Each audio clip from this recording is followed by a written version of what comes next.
Đó, lên dĩa nè, đây nữa luôn.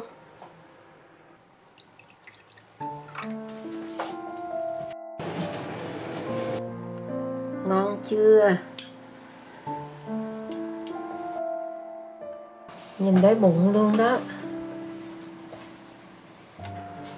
Thịt nướng. Chào cô bác anh chị em và các bạn. Hôm nay mình sẽ nấu cơm thịt nướng. Cơm thịt nướng mè hay là cơm thịt nướng cay. Bây giờ cùng bắt đầu làm cơm thịt nướng thơm ngon cho gia đình. Cuối tuần nhà mình ăn thịt nướng. Hôm nay mình chia sẻ. Ở đây là thịt nạc dăm đó.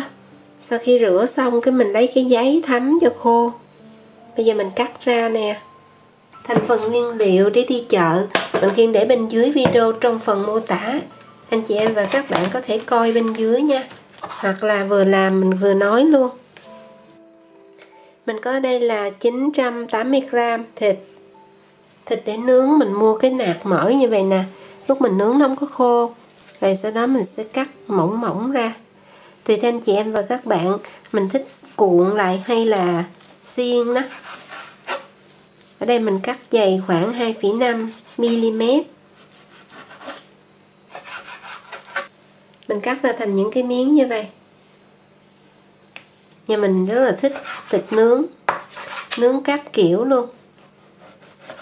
Hoặc là tối ra mình cắt 3mm. Nhưng mà cắt dày quá thì nướng nó lâu chín. Gia vị nêm mình có dầu hào, nước tương, nước mắm ngon, dầu ăn, đường nâu, bột ngọt nếu thích, còn không thích thì mình cho bột nêm, còn không thích nữa thì khỏi cho cũng được, tiêu, mật ong, rồi bột ngũ vị hương. Anh chị em và các bạn thấy nó nhiều gia vị như vậy thì nó mới ngon. Đây là cái muỗng cà phê hay còn gọi là teaspoon. Mình cho 1 muỗng canh đường cát vàng, tức là 3 muỗng cà phê. 1/2 muỗng cà phê bột ngọt. 1/4 muỗng cà phê bột ngũ vị hương. Nếu chị em và các bạn ăn ít hơn thì bớt lại nha. Hoặc là nhiều hơn thì cho thêm. Bột nêm 1/2 muỗng cà phê luôn. 1/2 muỗng cà phê tiêu. 1 muỗng canh nước mắm, tức là 3 muỗng cà phê. 1 muỗng canh nước tương, 3 muỗng cà phê luôn. Rồi 1 muỗng canh dầu hào.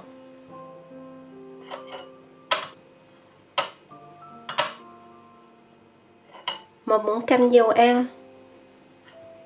Anh chị em và các bạn lấy dầu hành tỏi phi hoặc là dầu điều cũng được, hoặc sa tế cũng được luôn. 1/2 muỗng cà phê mật ong, có thể xay tỏi hoặc là mình lấy bột tỏi khô. 1 muỗng cà phê. Hành cũng vậy luôn, 1 muỗng cà phê luôn. Đây là cái hành phi đó anh chị em và các bạn. Rồi sau đó mình trộn đều lại. Thịt có thể ướp qua đêm, do vậy ban đầu mình rửa nước lạnh. Còn nếu như mình muốn nướng luôn á thì phải ướp ít nhất là 40 phút cho nó thấm. Nó càng thấm thì chút mình nướng nó không có bị chảy nước. Cho hết gia vị. Rồi mình lấy cái tay massage, tức là bóp cho nó thấm á. Đây là mình ướp theo kiểu ngày xưa, tức là không có cho sữa. Mình vẫn thích cái cách ướp này theo ngày xưa của ông bà cha mẹ mình thấy nó ngon. Cho mè 1 nắm tay mè sống chưa có rang. Cái này mình đã cất trong tủ lạnh khoảng 3 tiếng rồi đó. Bây giờ mình nướng luôn. Hỗn hợp nước quét mình có 1 muỗng cà phê mật ong, 1 muỗng cà phê nước tương, 1 muỗng cà phê dầu hành tỏi phi. Sau đó mình quậy tan. Ăn kèm mình có nước mắm nè. Hôm trước mình Khuyên đã chia sẻ cách pha nước mắm để dành trong tủ lạnh đó. Cái này mình pha đã được 10 ngày rồi. Mình có thể ăn với lại bún hay là bánh hỏi. Hôm nay mình ăn với cơm. Cơm thì mình sẽ ăn với đồ chua. Ở đây là đồ chua mà hôm trước mình Khuyên có chia sẻ rồi. Cái đồ chua để ăn cơm dưa chua nó lớn hơn là cái đồ chua để ăn bún là cái này. Cái này mình có thể làm để dành trong tủ lạnh, ăn thiệt là lâu luôn á. Và mỗi lần gấp ra thì lấy đũa sạch. Củ cải trắng, cà rốt, muối chua, thấm ngon quá chừng. Sau đó mình lấy cái que xiên, mình nướng nồi chiên không dầu hoặc là lò nướng, hoặc là nướng bằng cái bếp điện, bếp than cũng được luôn. Anh chị em và các bạn sẽ xiên theo dạng như là xiên que, mình quấn gì nè, hoặc là cuộn tròn cái thịt cũng được nữa.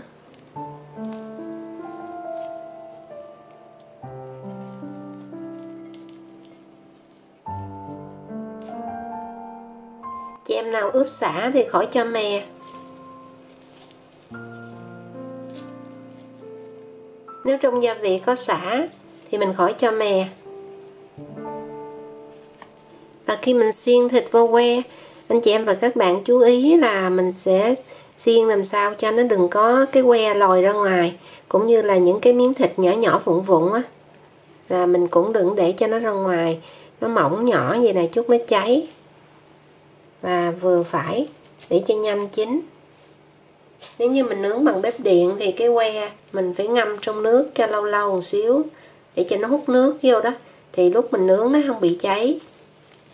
Rồi lần lượt anh chị em và các bạn sẽ làm hết nha. Hôm nay mình sẽ nướng bằng bếp điện và chế nước vô.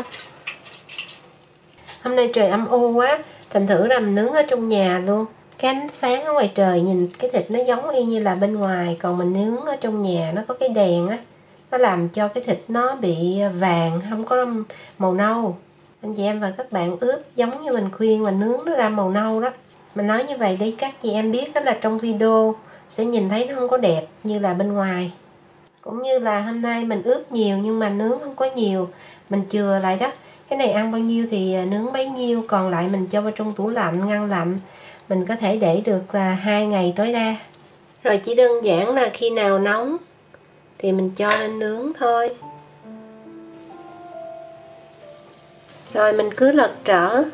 Thịt này mà mình được nướng bằng bếp than nó lại càng thơm hơn nữa đó anh chị em và các bạn.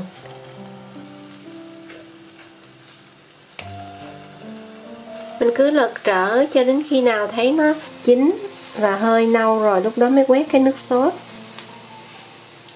Rồi sau khi thịt mình thấy nó nâu vàng như vậy nè, thịt chín rồi, anh chị em và các bạn quét cái nước sốt lên nha. Và lúc này mình quét nước sốt đó thì phải hạ cái lửa xuống, chứ không thôi nó dễ bị cháy. Trộn đều. Mình quét trước một mặt.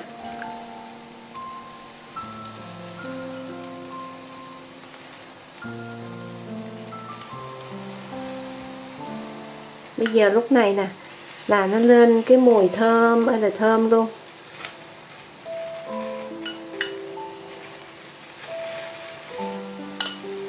Rồi lật lại.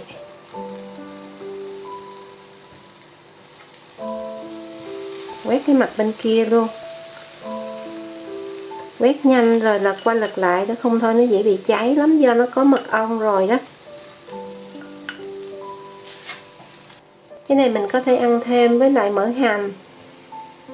Quét cái này lên là nó bóng, bởi vì có dầu ăn, có mật ong. Ngon chưa? Mình sẽ xoay trở cho đến khi nó nâu vàng đúng ý. Chị em nào thích bóng thì quét lên thêm một chút dầu nữa. Thơm thì là thơm luôn. Mùi mè nè.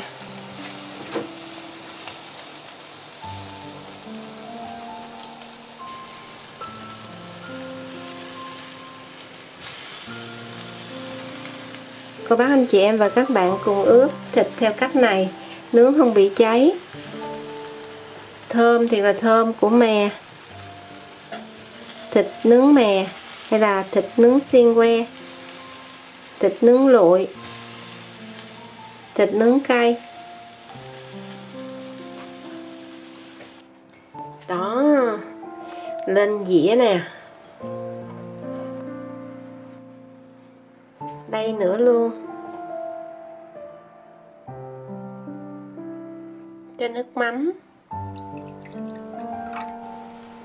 Rồi mình cho thêm mỡ hành lên nữa. Hành mình cho vô dầu xong rồi mình bấm 30 giây trong lò vi sóng. Ngon chưa? Hấp dẫn quá chừng. Ăn với lại rau, xà lách, dưa leo, khế, chuối chát, cà chua, nước mắm. Nhìn đói bụng luôn đó. Mình có một dĩa cơm nóng nè. Mỡ hành cho lên trên cơm. Thịt nướng hấp dẫn quá chừng. Đồ chua nữa. Xà lách rau thơm. Mình ăn với dưa leo, cà chua. Chan nước mắm. Nước mắm chua ngọt. Xâu thịt nướng của mình nè. Chín ngon, không có bị khô.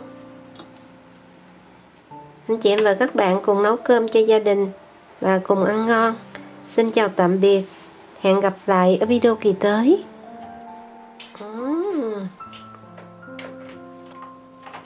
Có ai thèm không ta? Cơm thịt nướng thơm ngon, màu đẹp. Ở đây nữa, một dĩa luôn. Và để anh chị em và các bạn khỏi phải tìm lâu á, thì mình sẽ chia sẻ luôn cách làm nước mắm. Ở đây mình có 2, 4, 6 tiếp tỏi với lại ớt thì tùy bao nhiêu cũng được. Hôm nay mình làm ớt hiểm thành thử mình để ít thôi. Và một lưu ý để cho tỏi ớt nó không có bị chìm, đó là trước tiên mình xay tỏi. Mình xay riêng, không được xay chung. Bởi vì khi anh chị em và các bạn xay chung á là tỏi ớt nó chìm. Nguyên liệu làm nước mắm thì mình sẽ có đường, nước mắm, tỏi ớt với lại chanh. Và khi làm nước mắm để dành thì anh chị em và các bạn nhớ, đó là tỏi mình phải xay vừa phải, không được quá nát cũng như là không được quá lớn. Nếu mà nát quá thì nó thành bột, nó cũng bị chìm. Còn nếu mà lớn quá thì khi nó ngậm cái nước mắm, nó ngấm vô, ngấm nước với nước mắm vô, nó cũng sẽ bị chìm, nó nặng, nó chìm. Cái nước mắm cơm tấm thì nó dễ hơn, bởi vì cái nước mắm cơm tấm thì người ta nấu kẹo.